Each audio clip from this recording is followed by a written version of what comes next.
Good morning बच्चों। कैसे हैं आप सभी? हर घर पाठशाला कार्यक्रम में आप सभी का पुनः स्वागत है। तो चलिए बच्चों, आज की कक्षा शुरू करते हैं। क्लास 4th यूनिट 3 इकाई 3 अ ट्रिप टू भोपाल भाग 2 भोपाल की सैर।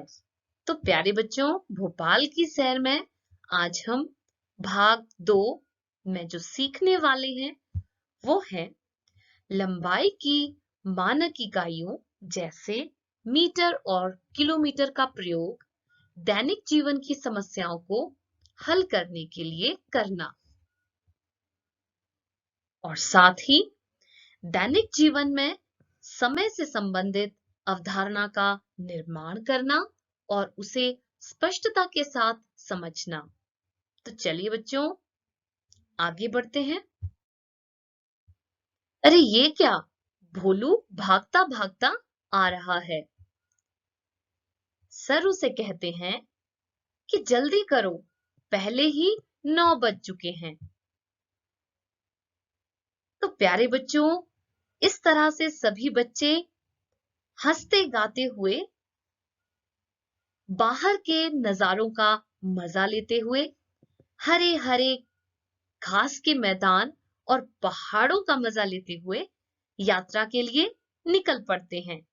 तो प्यारे बच्चों, यात्रा कब शुरू होती है? जी हाँ, यात्रा शुरू हुई 9 बजे।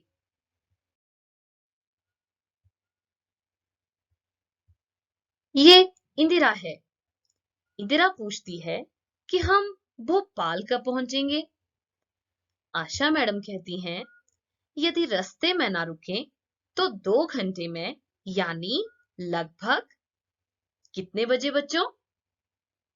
प्यारे बच्चों, आप जानते ही हैं कि यात्रा शुरू हुई थी 9 बजे और 9 में अगर हम 2 घंटे जोड़ दें तो भोपाल कितने बजे पहुंचेंगे? बिल्कुल सही बच्चों, 9 जमा 2 11, यानी 11 बजे। मंजीत कहता है, ये बहुत दूर है क्या? भीमसेन सर उसे बताते हैं कि ये लगभग 70 किलोमीटर दूर है। प्यारे बच्चों, ये रूबी है। रूबी कहती है, क्या हम रास्ते में भी कहीं रुकेंगे? तो राकेश सर कहते हैं, शायद भीमबेटका, जो यहां से लगभग 50 किलोमीटर दूर है। तो प्यारे बच्चों, अगर वे भीमबेटका गए तो वहां कितने बजे पहुंचेंगे?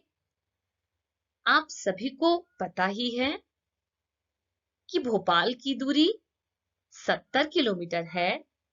तो प्यारे बच्चों, आप अनुमान लगा सकते हैं, यदि 70 किलोमीटर जाने में 2 घंटे लगेंगे तो 50 किलोमीटर की दूरी तय करने में लगभग कितना समय लगेगा?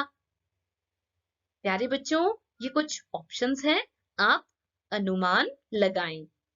10 बजे से पहले, 10 और 11 बजे के बीच में, या 11 बजे के बाद। प्यारे बच्चों, मैं आपको फिर से बता दूं कि भोपाल की दूरी 70 किलोमीटर है और स्कूल से भोपाल तक जाने में 2 घंटे का समय लगेगा, जो 70 किलोमीटर दूर है। यदि 50 किलोमीटर की दूरी तय करनी है तो कितने घंटे में तय होगी? प्यारे बच्चों, यही कोई 1 से सवा 1 घंटा या 1.5 घंटे के बीच समय लग जाएगा। तो आप यहाँ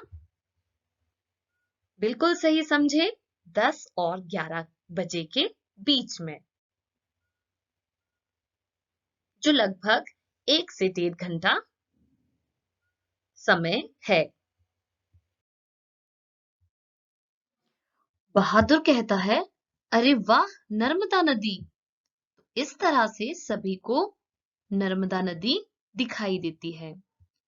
रूबी कहती है, अरे कितनी लंबी, कितनी चौड़ी है।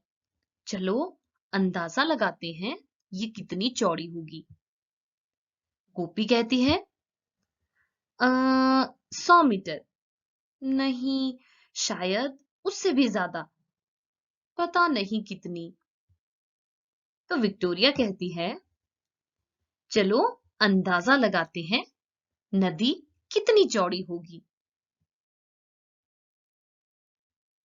विक्टोरिया कहती है कि ये जरूर ही आधा किलोमीटर से ज्यादा होगी। विक्टोरिया ये अनुमान लगाती है कि ये जरूर ही आधा किलोमीटर से ज्यादा होगी। आशा मैडम कहती हैं, अरे वो देखो, यहां लिखा है कि पुल 756.82 मीटर लंबा है। हम अंदाजा लगा सकते हैं कि नर्मदा नदी लगभग 500 मीटर चौड़ी है। तो प्यारे बच्चों, आशा मैडम ने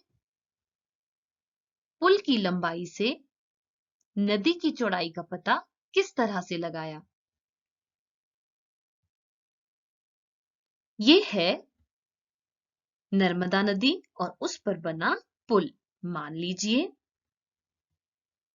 यहां से यहां जब हमने इसे नापा, इसकी लंबाई यानी पुल की लंबाई थी 756.82 मीटर, जो वहां पर लिखा था कि पुल की लंबाई 756.82 मीटर है। और इस पुल के नीचे इस तरह से नदी की चौड़ाई को नापा गया, तो नदी की चौड़ाई थी लगभग 500 मीटर। तो प्यारे बच्चों, आप यहां देखिए, क्या विक्टोरिया का ये कहना कि नदी जरूर ही आधा किलोमीटर से ज्यादा होगी, क्या ये सही है? तो पहले हम ये जान लेते हैं। क्योंकि 1 किलोमीटर बराबर है 1000 मीटर, तो आधा किलोमीटर कितना हुआ बच्चों? बिल्कुल सही, 1000 का आधा यानी 500 मीटर। तो प्यारे बच्चों, आशा मैडम ने कहा कि नदी लगभग 500 मीटर चौड़ी है और पुल की लंबाई है 756.82 मीटर, जो आधा किलोमीटर से ज्यादा है, क्योंकि आधा किलोमीटर हुआ 500 मीटर। तो प्यारे बच्चों, यहाँ पुल की लंबाई आधा किलोमीटर से ज्यादा है। तो विक्टोरिया बिल्कुल सही कह रही है। ये है सदफ। सदफ कहता है, मैं तो सोच भी नहीं सकता, 500 मीटर। आशा मैडम कहती हैं, बिल्कुल, हमारी बस की लंबाई है लगभग 5 मीटर। तो सोचो कि इस पुल पर एक के पीछे एक कितनी बसें खड़ी हो सकती हैं। तो चलिए पता करते हैं। बस की लंबाई बराबर है 5 मीटर और पुल की लंबाई 500 मीटर। मान लीजिए यहाँ पुल की लंबाई 500 मीटर है और बस की लंबाई यहाँ है 5 मीटर। तो 500 मीटर के इस पुल पर एक के बाद एक ऐसी कितनी बसें लग पाएंगी? तो प्यारे बच्चों, बिल्कुल सही, हम 500 को भाग दे देंगे 5 से, तो हमारा उत्तर आता है 100 बसें, यानी एक के पीछे एक 5 मीटर की 100 बसें 500 मीटर लंबे पुल पर खड़ी हो पाएंगी। एक प्रश्न आपसे पूछती हूँ, क्या आपने भी कभी इतने लंबे पुल को पार किया है? तो जरूर ही आपने भी इतने लंबे पुल को पार किया होगा। प्यारे बच्चों, इस तरह से बच्चे पुल पर बस में बैठकर चल पड़े।